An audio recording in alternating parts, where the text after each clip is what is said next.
بسم الله الحمد لله والصلاة والسلام على رسول الله. نتكلم الآن عن أوقات النهي، الأوقات التي ينهى عن الصلاة فيها. Nüüd räägime nendest aegadest, mis on keelatud palve jaoks.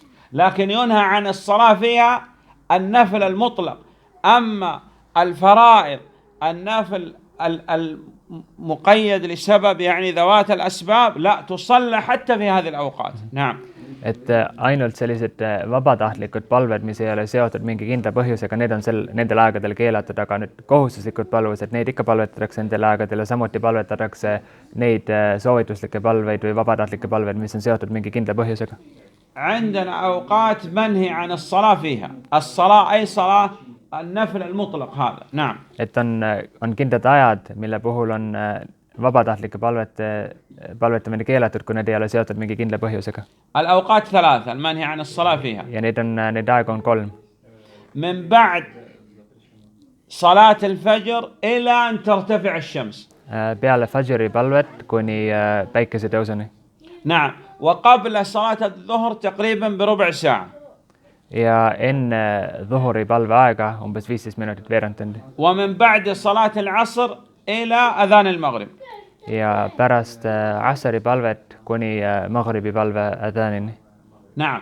يعني لو أراد هذا الأخ مثلا أن يصلي بعد الفجر مباشرة ركعتين لله، نقول لا، يمنع الآن هنا، ما تستطيع أن تصلي. نعم. Näiteks kui keegi tahab peale fajri palvust palvetada näiteks 2 rakat lihtsalt vabatahtlikku palvust, mis ei ole seotud mingi kindla põhjusega, siis ütleme, et ei, sel ajal ei tohi seda teha. لكن هذا تذكر بعد الفجر أنه لم يصلي العشاء، يصلي الآن في هذا الوقت لأن هذه فريضة. نعم، تصلى في كل وقت. Kui näiteks pärast fajri palvet kellelegi tuleb meelde, et ma isha palvust üldse ei palvetanud, tuleb alles siis meelde, siis sellisel puhul ta peaks ikkagi seda kohe palvetama, siis see on kohustuslik palvus.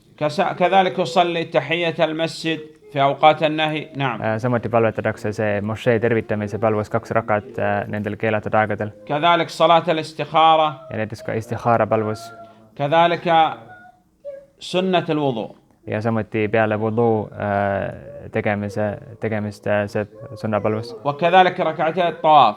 Ja السنة التي تكون بعد الطواف ركعتين تصلى حتى في وقت النهي. نعم. Ja samuti see sunnapalvus 2 rakat, mida tehakse pärast tawaafi, pärast kaaba ümber käimist.